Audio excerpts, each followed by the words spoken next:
a sua paciência com o inglês. Indeed, eu falo um pouco de português, mas não muito bem. I understand that a lot of people here do not speak Portuguese as well, so it's probably better if I speak English, so thank you very much.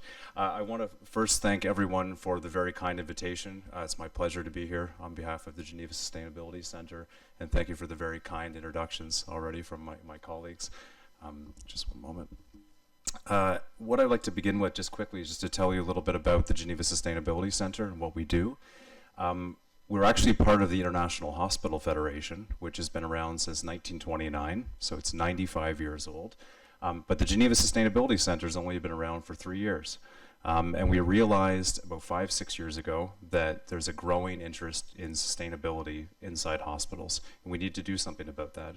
So we started a special interest group, and from there we worked and developed a platform for helping leaders around the world to develop sustainability, understand what they need to do inside of hospitals. So as you can see, our vision is to support hospitals to become leaders for sustainability in their communities. And our mission is to equip leaders with the information, tools, and skills to deliver a net positive impact, not only within their hospitals, but within their communities more generally. Just to give you a little more insight about what we do, so that we operate under 4 different pillars. The first pillar is an approach to capacity strengthening. We want to make sure that hospitals are educated, the leaders know what needs to be done with sustainability. We also take an action planning approach. This is where I work, and I am the program lead for this particular area, and we work on developing strategies and helping hospitals understand where they need to go going forward with sustainability. We also work a great deal with global collaborations. We have some 170 plus members from around the world, and we have tens of thousands of hospitals that we work with on a daily basis to make sure that we can work together with those hospitals and moving forward on those journeys in sustainability. And lastly, our work on accreditation and certification. And the idea here is to make sure that there's a standard for sustainability built into accreditation. And for hospitals that are really moving forward well, we want to make sure we provide a certification, which we call our HSC certification, Healthcare Sustainability Certification, to allow for hospitals to really shine and provide a stepping stone for other hospitals moving forward on their journey.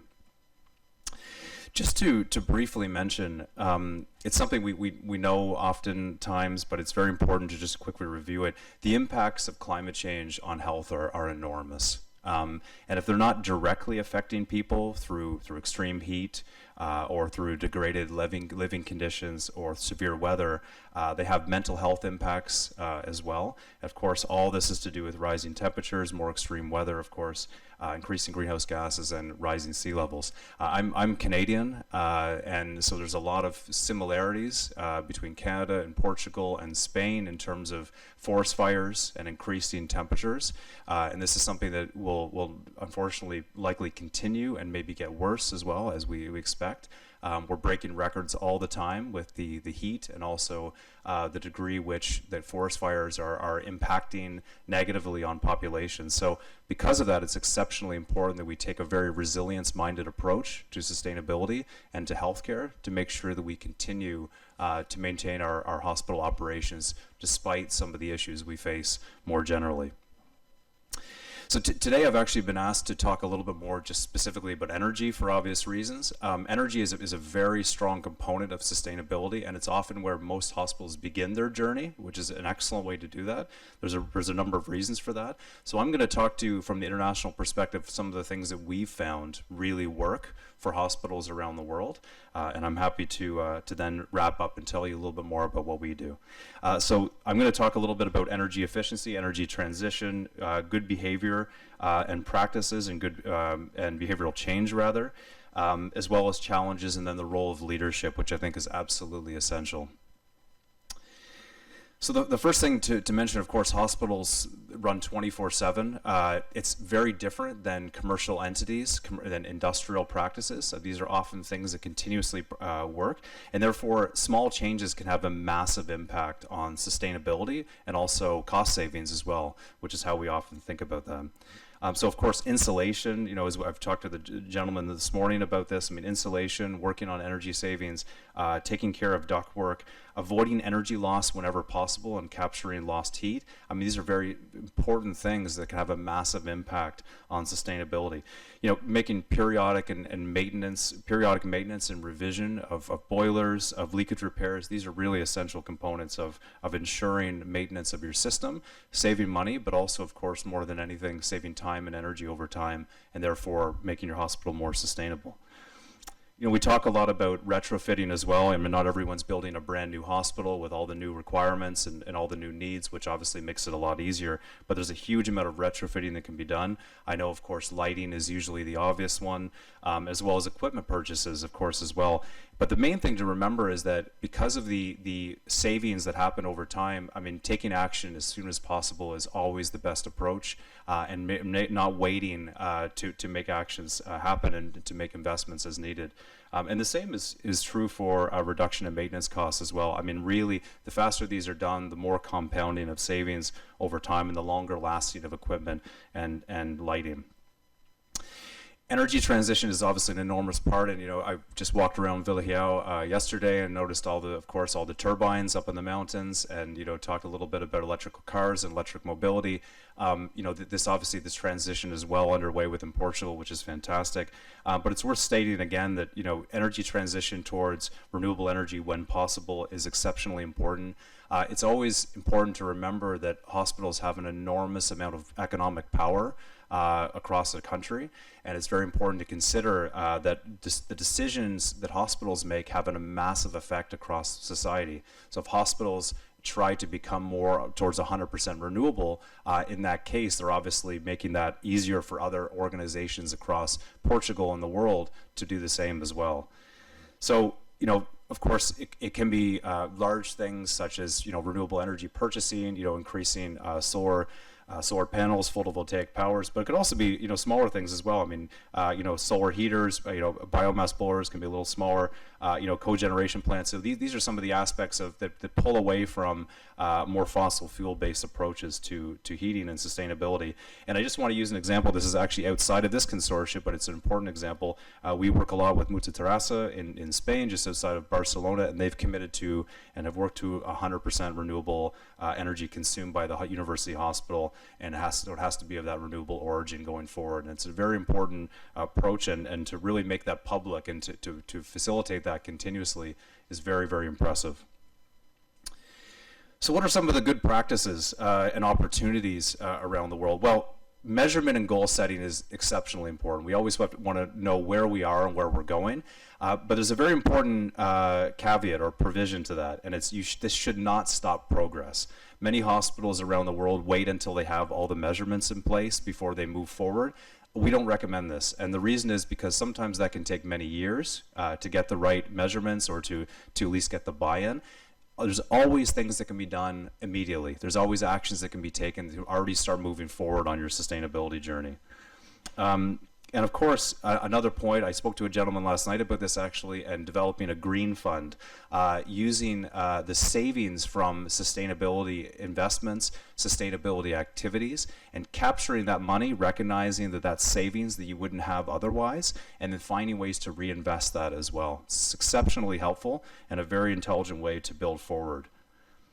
So some of the other opportunities, we're very lucky in sustainability that a lot of the activities for sustainability mean cost savings. I think it would be a very different argument if it costed more always for sustainability work, but it doesn't actually. Many times there's a very good investment, a return on investment from sustainability activities, so you can really make your organization more financially viable. There's also, of course, massive benefits to the health across the population. I just showed you the list of the different impacts of climate change. So by taking activities that lessen the burden on the environment, you're making yourself more sustainable, and of course making the communities more sustainable, meaning less patients, meaning less burden on your hospitals as well. And lastly, resilience to the effects of climate change more generally, and of course disruptions to fossil fuel delivery. I don't need to tell you that Europe has obviously faced a lot of changes, the war in Ukraine, changes to supply chains around fossil fuels. By making yourself more independent of fossil fuels, of course, therefore, you're actually going to make it easier to sustain hospital operations despite changes in the political situation in Europe or otherwise. So, something that we do have to mention, it's exceptionally important, and it's just like events like this to discuss climate change, to discuss sustainability. Behavioral change is absolutely essential. And behavioral change really means making the staff in your hospital, from the leadership all the way down, get an understanding of what kind of activities they can take under their wing, what kind of things they can do. It could be everything from making sure to turn off lights or making those lights automatic, using less water across your hospital. There's an approach that was taken. I used to work in the United Nations for many years. It was called 2 down, 1 up, which means whenever you need to move between floors, unless you're in a hurry, you can walk up 1 set of stairs or down 2. And again, it's a simple thing, but it changes the amount of electricity used, less elevator usage. It's things like this. There's all kinds of policies that could be put in place, which is quite nice. Again, motivation is a key factor here, and it really is important to make sure that there's a buy-in across your hospital.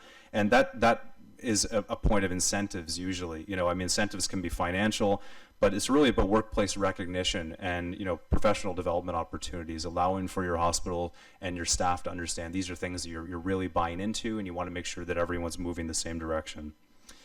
There's an enormous versatility of incentives. They're specific to sustainability goals. Of course, everything from waste to energy conservation. It really helps cater to the diverse preferences and motivations of the staff. It's important just to consider what would make the most sense in your own case. And I know that's already happening, but it's very important to continue to do that, continue dialogue across the hospital and communicate that information. Well, sustainability is not without its challenges, as we know. There's an enormous amount of challenges with sustainability, and usually the most important or the largest obstacle is about investment and financial capture of long-term gains. But for major organizations, a shift to wider economies of scale by actually making these investments, it makes it cheaper for the rest of society as well, which in turn makes a cheaper cycle as well. So by investing in renewable energy, by investing in changes to behavior, you're actually benefiting the rest of society, and of course actually changing hospital behavior more generally, which is fantastic. At the same time, difficulty in changing current practices. At the end of the day, the hardest thing that we find about sustainability is changing mindsets and to change how things are usually done. But absolutely everywhere in a hospital, from the surgical theaters all the way to logistics, there's things that can be done. There's small wins that can be had and some motivation and some momentum. I see some nodding around the surgical component. I think there's been some conversations recently. And the point is that more than anything is to show the buy-in, to show the benefits as well, and to make those wins move forward. What we found is that even the most difficult hospital environments to make changes, by showing some changes that have immediate impact and to build onto those, momentum does start to build and there starts to be more buy-in, which is really wonderful and something that can always be worked on. So then it brings us to probably our most important point, which is about the role of leadership. Leadership has to buy into sustainability. It's absolutely essential. There has to be an agreement at the board level, at the director level, at the chief executive level, the C-suite, to say that sustainability is an incredibly important component of this hospital, and we're going to move forward with that strategy going forward. So it plays an absolutely key role in integrating that as a core value within the hospital. And when it's well integrated, it becomes a guiding principle, and it makes it easier, of course, to say, well, of course we're going to do this because our goal is to be more sustainable, and therefore any activities that mean more sustainability are easier to buy into. Leadership also provides the psychological safety, to have difficult conversations about change and to integrate sustainability practices. It's absolutely essential to have that. And open and honest forums, that people can write back and they can have conversations. They can be very open, to help make sure that all the questions, the challenges, the concerns are addressed, and conversations can be had about that as well. One of the things that's very interesting as well is that when we talk to leaders around the world, we usually target leaders with our capacity strengthening, our education, because we know that that's really where the change starts to happen. But many of those leaders actually are surprised to learn that a lot of the activities they're already undertaking within hospitals are actually sustainability minded. Electricity savings, cost savings, water savings, all of these actually have a sustainability angle. So it's always very interesting to see the reaction to that. And we have examples all over the world. I showed you Mutatarasa before. MP Shah, a hospital in Kenya, is doing some wonderful work as well. And the idea here, more than anything, is really just to make sure that your hospital gets the buy-in from the top, starts to communicate that goal set all the way through their hospital, and to continue accordingly on their journey. So there's many steps. I won't go through all these today. I know I have limited time. But there's many steps to moving forward on your sustainability journey. And to work forward as a leadership basis. Of course, making sustainability mission and your value statement, make it a core organizational value, making sure that it's part of your mission for your whole hospital to be more sustainable. Board level sustainability oversight, making sure if there's a board involved that they understand the progress you're making in sustainability, the goals that you've set as well. Having an executive leadership and sustainability committee, promoting cross-functional collaboration and accountability, making sure that within each department of the hospital there's someone who's working on sustainability and you work together as a group to move forward. And lastly, monitoring and evaluation and reporting. Of course, what we don't monitor, what we don't measure, we won't improve as well. But again, we do recommend you start with activities and then move from there into more robust reporting going forward. I mentioned here our tool, and I'll tell you that in just a moment, a little bit more about that. But we have developed a tool in order to make sure that hospitals have a better understanding of where they need to go on their journey. So I'll talk about that in just a moment. But this is I think the most important slide of the day. This is our framework for sustainability. What we've found is that most hospitals they look at a more normal ESG framework, so environmental sustainable governance, social governance. They're looking at sustainability the same way that a company or industrial practices or a factory would look at sustainability. But sustainability is very different inside of hospitals. There's very specific requirements. And for that reason, what we did is we worked for a number of years with our partners around the world, with private sector, public sector, to develop a framework that is very appropriate for sustainability in hospitals. So as you can see up here, it's a little hard to see, I'm sorry, but I'll be happy to share these after. But you can see there's environmental impact, health equity, well-being, and leadership and governance. And as mentioned, leadership and governance is the one that makes the other ones happen, of course. But underneath as well, there's also subdomains that are very specific to healthcare. So for example, under environmental impact, we look at low carbon care clinical practices. What are some of the ways we can make our care more approachable, less carbon intensive? For example, taking our approaches to the patients. So for example, using telemedicine as an example. If you look at health equity well-being, we take a approach towards health vulnerability assessments, looking at your patients within your community who are more vulnerable to the changes around climate and how you can better address them. And then in leadership and governance, again, we take employee engagement and empowerment and stakeholder engagement and collaboration as well, all in the service of taking a more holistic or more a larger, more majority approach to sustainability and not just focusing on certain areas. So because of that, what we did over the last several years, and this is the project I've worked on the most, is on our Sustainability Accelerator tool.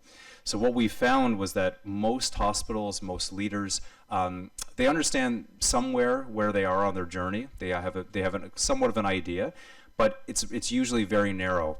So what we did is we developed a tool that provides a maturity assessment for hospitals so that they can assess themselves where they are on their journey, how much progress they've made, and then from there start to get guidance to improve, to be able to understand what kind of progress they need to make next, what are the next steps they need to do, and it helps address and to build a strong strategy for their hospital going forward.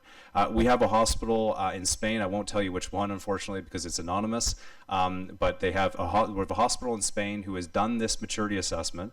They were quite advanced on their journey, And they came back to us and they were very excited because they found 51, so 51, more recommendations that they hadn't thought of before. And the reason for that is because we take a very world approach to this. So we bring in aspects and recommendations from all over the world, and it's very hard for one hospital to be able to research and figure out what they need to do next. So this tool helps you do that and understand what kind of recommendations you should go for going forward and how to build a robust strategy. So that's the approach we take. And that's very helpful in establishing a strong strategy, and more than anything to track core indicators and KPIs that are necessary going forward as well. So it's exceptionally important and very helpful, and we have hospitals in 26 countries on this tool right now working forward. I know we're a little bit behind, so I'll just wrap up in a second to give my colleagues more time to present. But just to mention, I do thank you very much for your time and for taking the time to be here to listen to this conversation. We do recommend you do connect with us. You'll find that on our website we have lots of free resources to help hospitals better understand what kind of actions they can take on sustainability.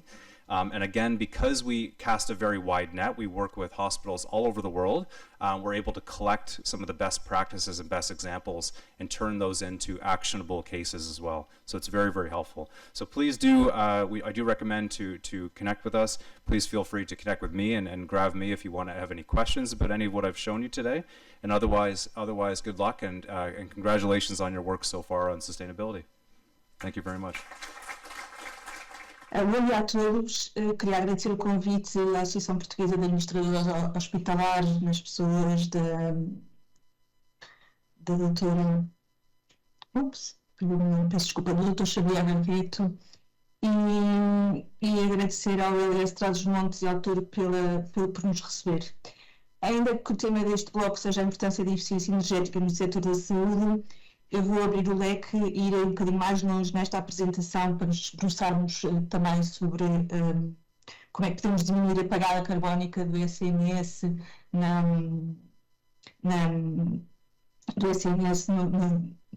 neste momento. A doutora Helena, peço desculpa, tive uma branca.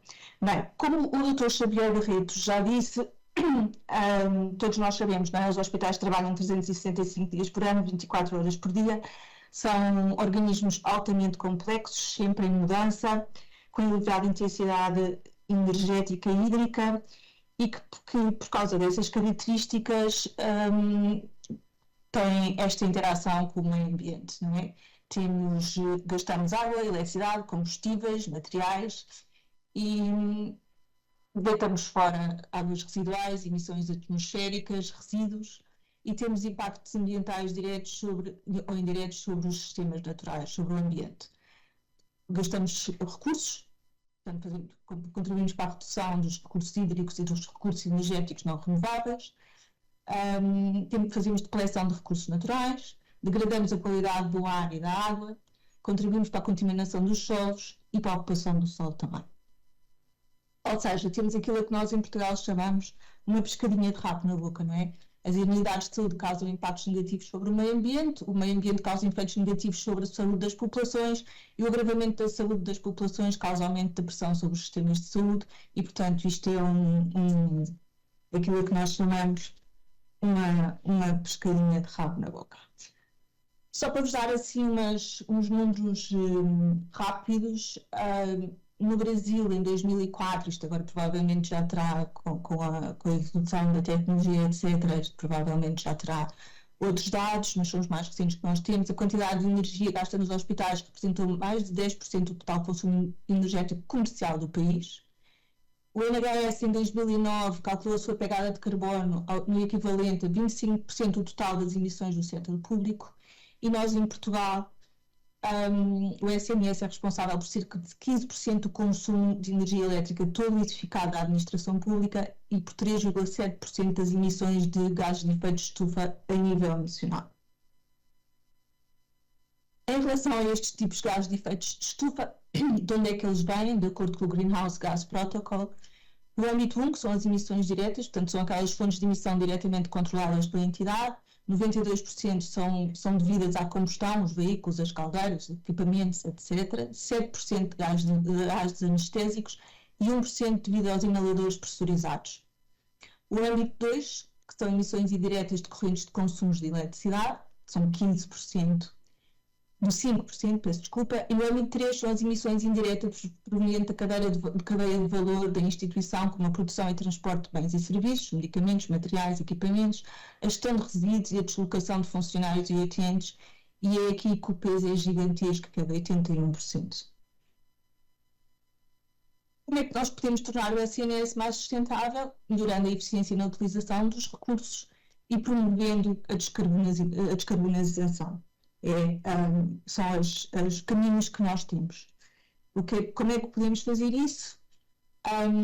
Temos um programa em Portugal, eu acho que todos conhecem, o programa EcoSaúde, que é a adaptação do Programa de Eficiência de Recursos na Administração Pública às características do edificado do Ministério da Saúde, especialmente diferenciado no caso das entidades do SNS, não é? Como já falámos anteriormente, nos hospitais, e que tem metas que estão estabelecidas em decreto até 2030. E, portanto, no que respeita à eficiência energética, temos que garantir uma redução de 40% do consumo de energia primária e temos que garantir 10% de consumo de energia fornecida através de soluções de autoconsumo baseadas em fontes de energias renováveis.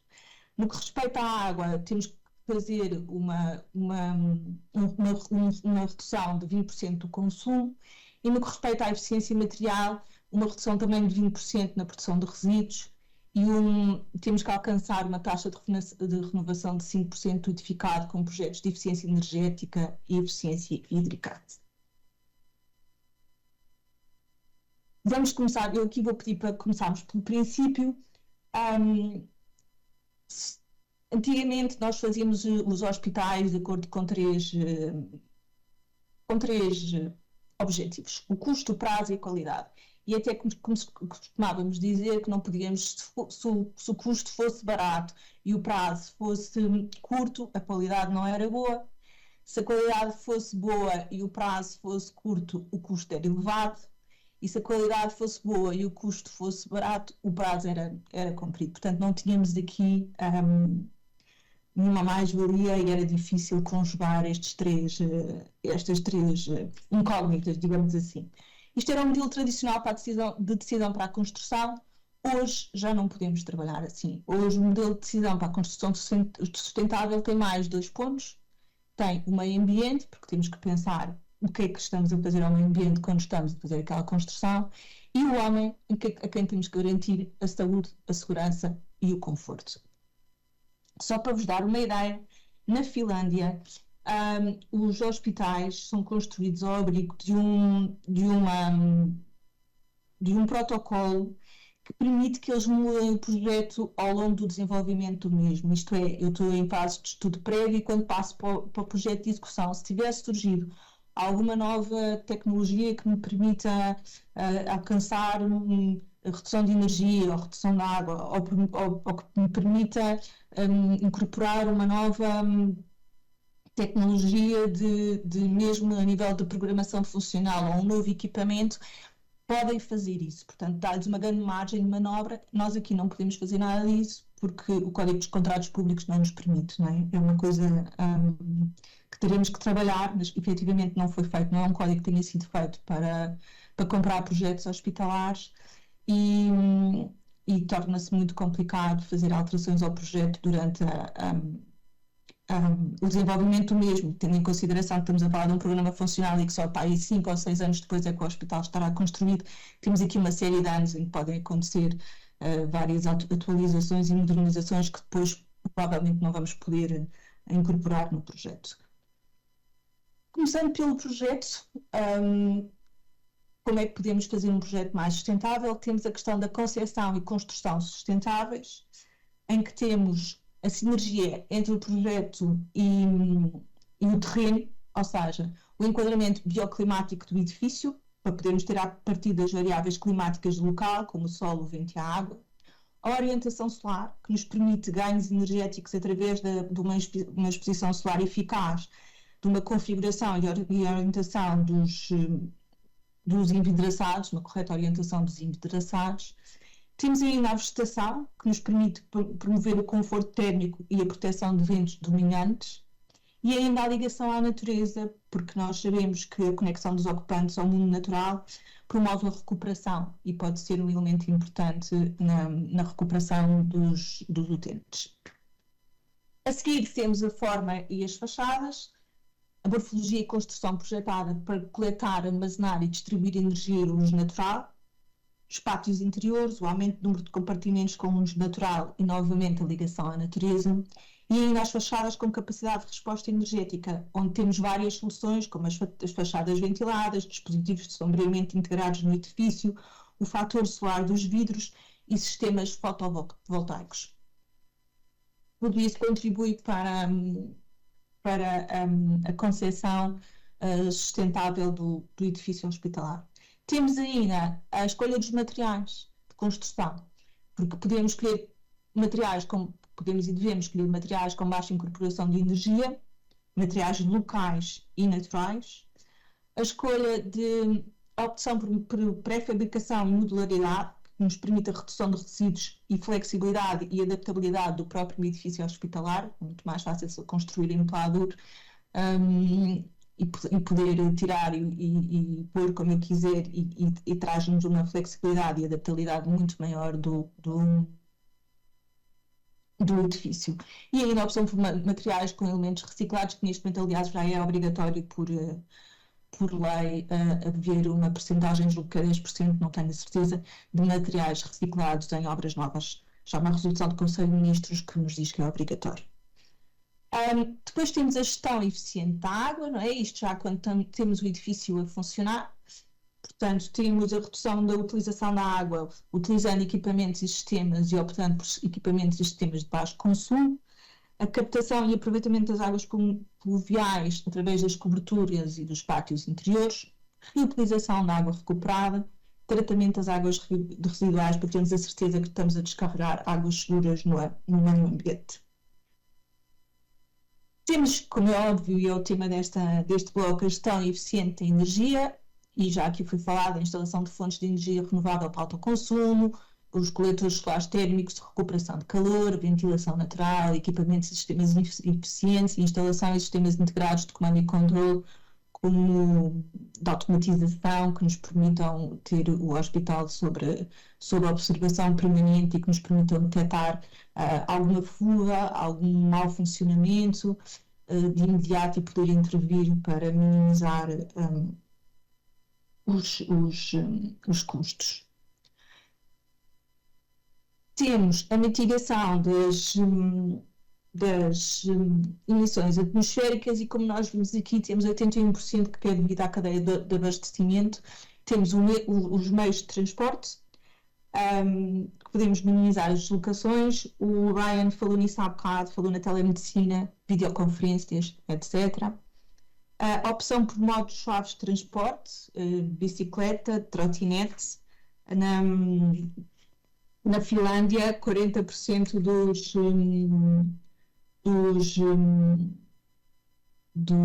trabalhadores vão vão de bicicleta para os locais de trabalho. 40% dos profissionais de saúde vão para o hospital de bicicleta, e é preciso ver que na Finlândia eles têm, em 2024 tinham 21 OLS e 5 hospitais universitários e 200 dias de inverno. Portanto, o frio e a chuva não é propriamente desculpa para não se poderem usar meios suaves de transporte.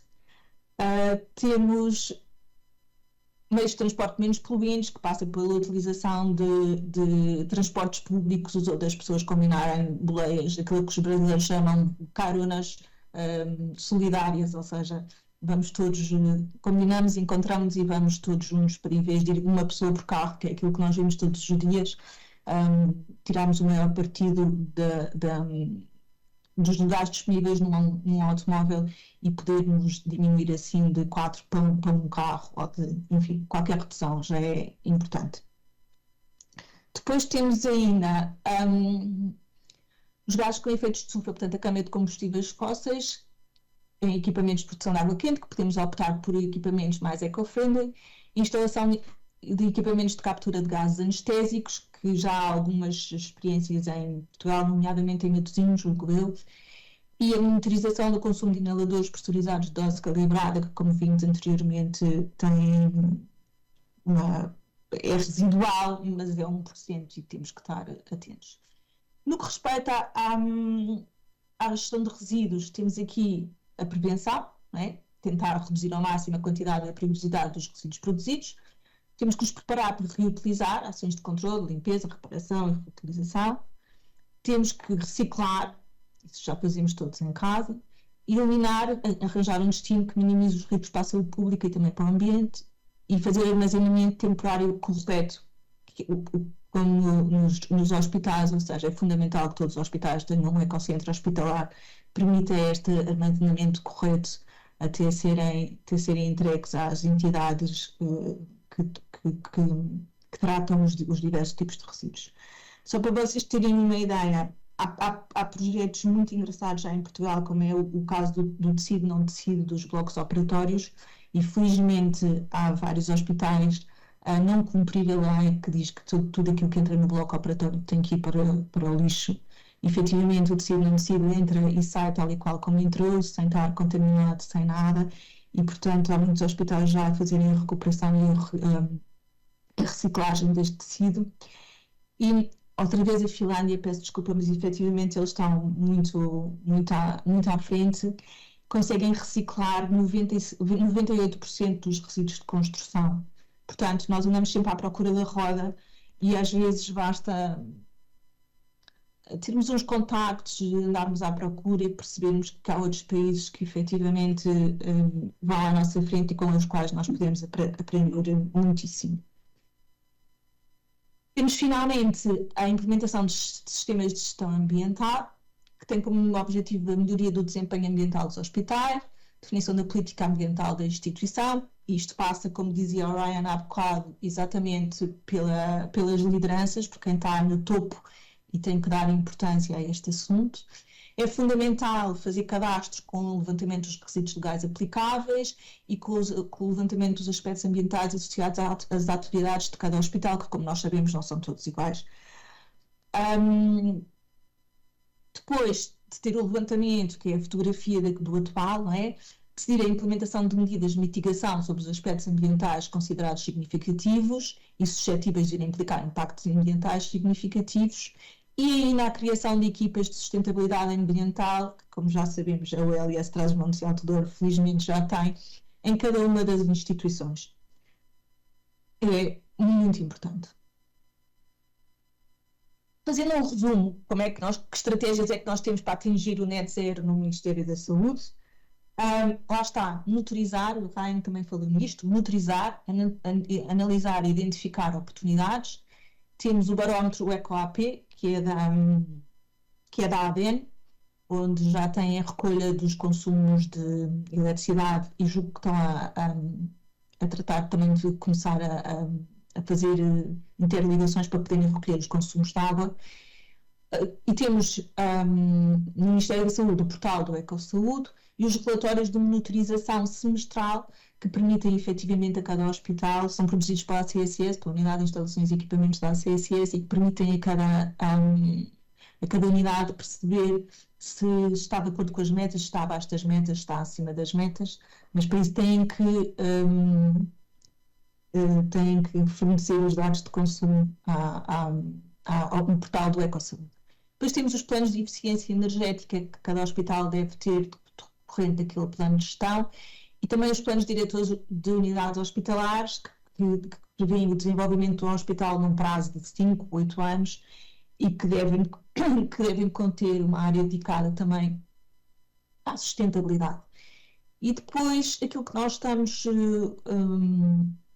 a fazer, a articulação da rede GER, que são os gestores de energia e recursos do Ministério da Saúde, e os stakeholders, como a ADN, como a APA, etc. E esta ligação entre as instituições e este tipo de seminários que são importantes para podermos identificar oportunidades. Depois, adotar estratégias transversais de incremento de eficiência energética, que foi aquilo que tivemos a ver antes, princípios de sustentabilidade aplicados a projeto, minimização da produção de resíduos e reciclagem, colaboração com os organismos que gerem canais de financiamento, subvenções e subsídios, a União Europeia, Portugal 2030, o PRR, que são fundamentais, não é? Porque nós somos um país pobre e temos que aproveitar tudo aquilo que nos possa chegar para desenvolvermos. E adotar estratégias específicas para o setor, a descarbonização da cadeia de abastecimento, já vimos que é responsável por 81% das emissões de gases de efeito de estufa. Para vos dar uma ideia, no NHS as ambulâncias já são todas elétricas, já só aceitam fornecedores que tenham como objetivo net zero a curto prazo também. Eu sei que lá está, cá temos o mesmo problema das compras públicas e do Código dos Contratos Públicos, não podemos decidir nós quais é que são os atributos que queremos dos nossos fornecedores, mas efetivamente é a única maneira de ter esta rede alargada de transição verde. Aliás, tal e qual como na Finlândia, também já só aceitam fornecedores que tenham como objetivo net zero a curto prazo, porque, quer dizer, se fazemos nós, mas não exigimos aos outros que os façam, depois começamos a produzir ou contribuir indiretamente para que as coisas se mantenham na mesma. É difícil, mas espero que possa haver uma revisão do código e das contas públicas que nos permitam introduzir este tipo de obrigação. E depois temos ainda a vertente comportamental, não é? As estratégias específicas para a vertente comportamental são as campanhas de sustentabilidade, as ações de sensibilização e formação que é fundamental fazer em todas as instituições.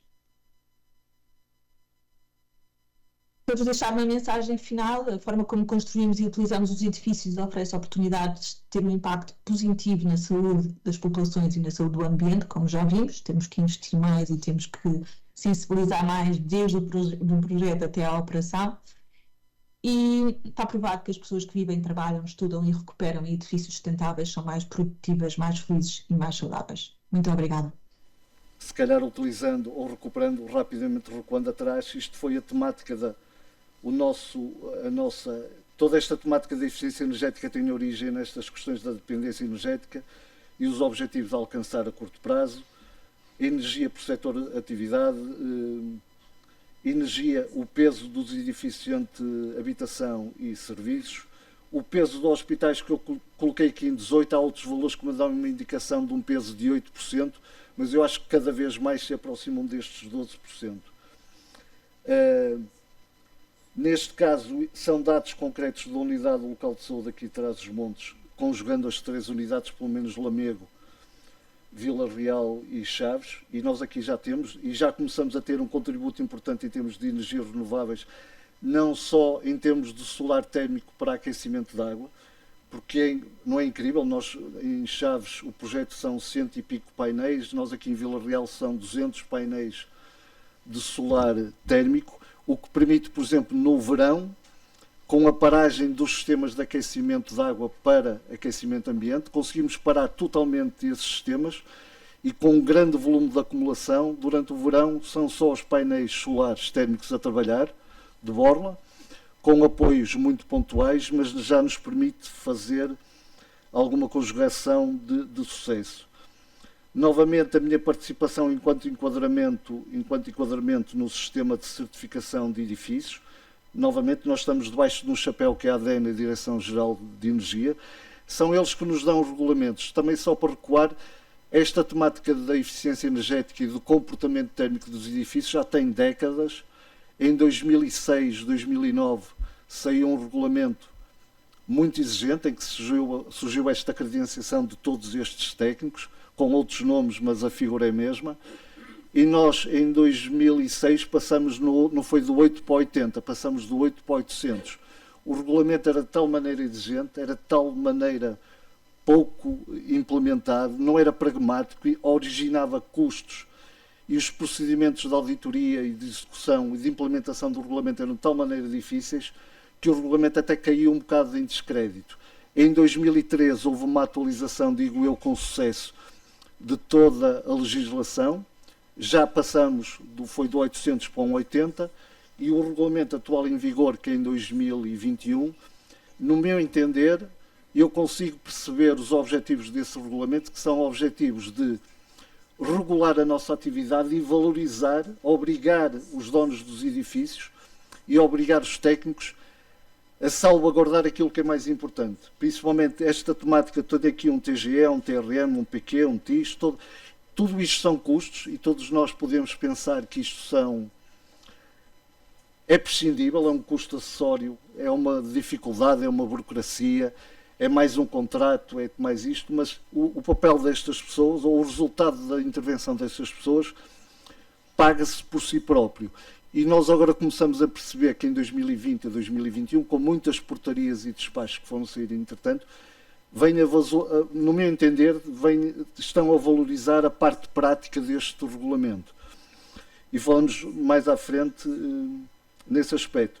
Eu estava a falar há bocado da minha participação, a participação de nós técnicos em todo um processo de eficiência energética, desde o diagnóstico, a auditoria já falei, o apoio à elaboração do projeto, acompanhamento de empreitada, uma nova auditoria depois de intervenção e o acompanhamento do edifício. Rapidamente, só passando na parte de diagnóstico, foi aquilo que eu reforcei.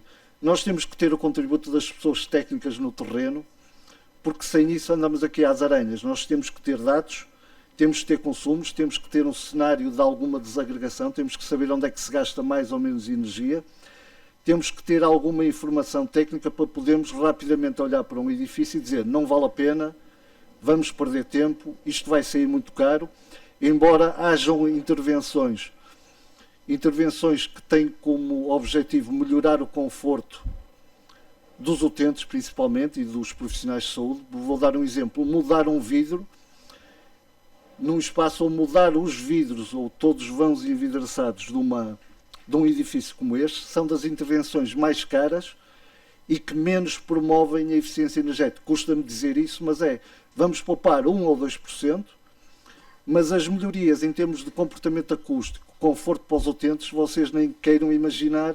Portanto, nós temos que valorizar a reabilitação do edifício, melhorar o isolamento de um edifício, quer a nível de cobertura e paredes. Ok, já vamos poupar mais um bocadito, mas estamos... 10% desta intervenção tem como mérito a redução de consumos, mas 90% do mérito desta intervenção é reabilitar o edifício. Nós vemos edifícios com tijolos à vista do lado de fora, vemos infiltrações de água, vemos tudo isso, e este hospital, salvo erro, é de 1987, salvo erro, deve ser por aí, e é um edifício que já começa a carecer de intervenção física na sua carapaça. Portanto, mas o importante é o diagnóstico, é imprescindível para até ganhar créditos junto de uma administração e sermos pragmáticos e preparar o trabalho a curto, médio prazo. Passamos para uma fase de auditoria. Aqui é todo o trabalho. Nós aqui temos muito trabalho de bastidores, porque temos que modular um sistema, temos que desagregar consumos, temos que saber efetivamente, na realidade, e como previsão, temos que saber onde é que se gasta a energia. E nós aqui temos que, desde ferramentas de monitorização, nós temos que monitorizar onde é que se consome toda a energia, seja gás, eletricidade e a própria água. Temos que avaliar, e por exemplo aqui neste hospital nós avaliamos o antigo sistema de produção de vapor que distribuía energia para todo o edifício enquanto aquecimento. Nós detectamos que as perdas no transporte desta energia eram perdas brutais. Já foi falado aqui bem, o transporte da energia, não só a produção, mas o transporte da energia é uma das vertentes que mais representa em termos de perdas. Nós aqui foi na parte do vapor e, por exemplo, na água quente sanitária, desde a produção da água quente sanitária na nossa central até ao utilizador e o retorno, as perdas também eram significativas. Portanto, nós temos que quantificar isso, é o nosso trabalho de monitorização. Temos que modular, eu tenho aqui vários exemplos desde edifícios, nós temos que construir modelos geométricos em que podemos brincar com eles rapidamente, mudamos um sistema, vamos ver resultados, mudamos isto, vamos ver resultados. Sem esta ferramenta base, nós não conseguimos depois dar apoio ao projeto, porque se houver uma alteração de uma máquina, alguém nos pode dizer, esta máquina é melhor, calma. É melhor porque tem esta eficiência. Ok, vamos simular a máquina e vamos perceber o seu comportamento no edifício. Portanto, estes modelos de simulação são imprescindíveis, além de ser uma ferramenta obrigatória nos nossos procedimentos técnicos. Nós técnicos, nós não temos liberdade total nesta brincadeira de eficiência energética.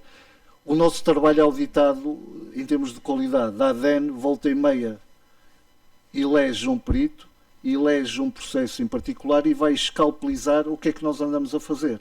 E vai comparar o nosso comportamento técnico com os procedimentos teóricos de todo o nosso manual de ação. E qualquer desvio tem que ser justificado. Eu posso ter uma abordagem mais simplista, menos simplista, mais rigorosa, menos rigorosa. Agora, não posso passar por cima de certo tipo de metas, nem posso acelerar processos, nem posso, muito menos, aldrabar o sistema. Portanto, estas ferramentas são essenciais e nós temos muita experiência desde edifícios de serviço, edifícios militares, edifícios de ensino. Isto é uma ferramenta e nós temos que produzir indicadores. São estes indicadores que vão para os nossos colegas das candidaturas, que eu reconheço aqui alguns, que nos pedem satisfações. Estes indicadores basicamente é a religião, não sendo aqui nem mais nem menos religioso, mas vai ser o compromisso da administração com qualquer candidatura. E nós temos que ter esses indicadores todos, sem dúvida nenhuma. Produzimos, novamente, esta desagregação de consumos. Por exemplo, aqui na nossa, a repartição de consumos por cada um dos setores. Vocês, hospitais, também têm muita sobrecarga de consumos com equipamentos de imagiologia, por exemplo. O edifício de oncologia é um consumo brutal. São sistemas críticos que não podem falhar, portanto, nós aí temos que ter alguma sensibilidade para conhecer. Eu vou recuar. O edifício hospitalar deve ser do edifício, quer a nível de projeto, construção, interação em termos de trabalho em si, deve ser da tipologia mais desafiante, porque a indústria é igualmente exigente, mas é muito mais pragmática. Poupa, não poupa, 1 ano ou 2 anos está feito, não há dinheiro, porque a indústria hoje está aqui e amanhã pode estar na Roménia ou na Polónia. Um edifício está aqui, se não pagar a conta da eletricidade ninguém vai fechar o hospital, como é óbvio, e vai ficar aqui durante muito, muito tempo. Portanto, o nosso compromisso é mais desafiante, mas deve ser a tipologia de edifícios tecnicamente mais desafiante. Toda esta produção, novamente aqui nós damos, em termos de auditoria, nós temos que depois estudar o impacto das medidas de melhoria, nós temos que saber estruturar a medida enquanto um anteprojeto para dar inputs a quem vai fazer o projeto de execução. Se é uma máquina A ou B, porque tem espaço, não tem espaço, a solução é execuível ou não é execuível, quanto é que vamos poupar, quanto é que vai custar. Temos que dar todo o apoio técnico em sede de candidatura ao Portugal, neste caso ao Norte 2030, fundamental e tudo por aí. E temos que até participar com a administração na produção de alguns documentos que são os planos para o desenvolvimento da eficiência energética e mesmo a questão da EcoAP. Somos parceiros nesta área. Quando passamos para o apoio da execução, nós temos que ter a capacidade e ser críticos. Temos que ser rigorosos na transmissão da nossa informação para os parceiros dos projetos de execução. Mas conseguimos intervir em qualquer uma destas áreas, desde a iluminação, sistemas energéticos de aquecimento, ventilação, meios de elevação. Este SAS, que é um sistema, um nome pomposo, antigamente chamava-se Gestão Técnica Centralizada de um Edifício, mas agora tem outro nome, que é o Sistema Automático de Controlo dos Edifícios. É uma das ferramentas, além de ser um requisito obrigatório para qualquer edifício existente. As unidades daqui da Unidade Local de Saúde já têm estes dispositivos de controle, de monitorização e controle dos sistemas energéticos, mas é um requisito, mas é das ferramentas mais úteis, mais válidas e mais importantes para nós. Eu falei há bocado da reabilitação Nós temos que dar apoio em tudo que é. Por exemplo, Vila Real está numa zona climática muito exigente, Trás-os-Montes ainda pior. Nós trabalhamos, temos que dar os inputs e quando nós dizemos, ok, vamos isolar, a nossa postura pode ser muito simples, vamos isolar uma parede por fora com ETICS 6 cm, simples. Portanto, nós temos que dar os inputs a todos esses níveis, quer a nível de paredes, quer a nível de vidros. Na construção, a questão da iluminância é importante, porque a luminância é um requisito que é introduzido nos nossos cálculos e tem que ser garantida. Toda a parte, existem normas que nós temos que fazer cumprir, também a nível da ventilação. A ventilação é importantíssima na qualidade do ar interior, que as unidades hospitalares, eu interagia muito por questões da infecção hospitalar. Cada vez mais eu participei, quer em Santa Maria da Feira, em Amarante, Penafiel, diretamente vivi dentro do hospital e uma vez por semana era chamada a dar apoio para controlar alguma questão de infecção hospitalar, a pressurização dos espaços, salas de contaminação, de isolamento. A ventilação pode ser simples, mas temos que trabalhar isto muitíssimo bem. Os sistemas de aquecimento também é importante, só vou perder aqui entre estes 30% e 60%. Nós podemos dizer, vamos mudar um chiller. Um chiller precisa de 300 kW de potência térmica. Eu sou da opinião, por exemplo, e tenho que reforçar isso na minha auditoria, que por questões, é um sistema crítico, tem que ter redundância, tem que ter, mas mesmo assim este sistema, se eu preciso de 300 kW térmicos, se eu pensar que o hospital vai crescer a curto prazo, já não são 300, são 400. Eu sei que se eu quiser, vocês têm que ter uma noção que este sistema, mesmo que tenha 400 kW de potência, de disponibilidade, se ele trabalhar de gás colado, desculpando o termo, se ele trabalhar a 100%, o desgaste, consumo, suscetibilidade da avaria e mesmo o rendimento da máquina cai a pique. Nós precisamos de 300 ou 400, mas se instalarmos uma máquina de 500 ou 600, nem imaginam o rendimento da máquina só porque trabalha, é ao contrário, a manutenção é muito menor, o risco de avaria é muito menor, o rendimento é muito maior. Portanto, nós temos que sensibilizar isto para quê? Porque o projetista depois, ou até o próprio instalador, olhamos só para um parâmetro, mas não é só esse parâmetro. Portanto, nós somos arrastados positivamente em todo o processo na fase de projeto de execução. Aqui os sistemas da AQS renováveis é novamente o transporte de energia, seja em água ou ar, é importantíssima.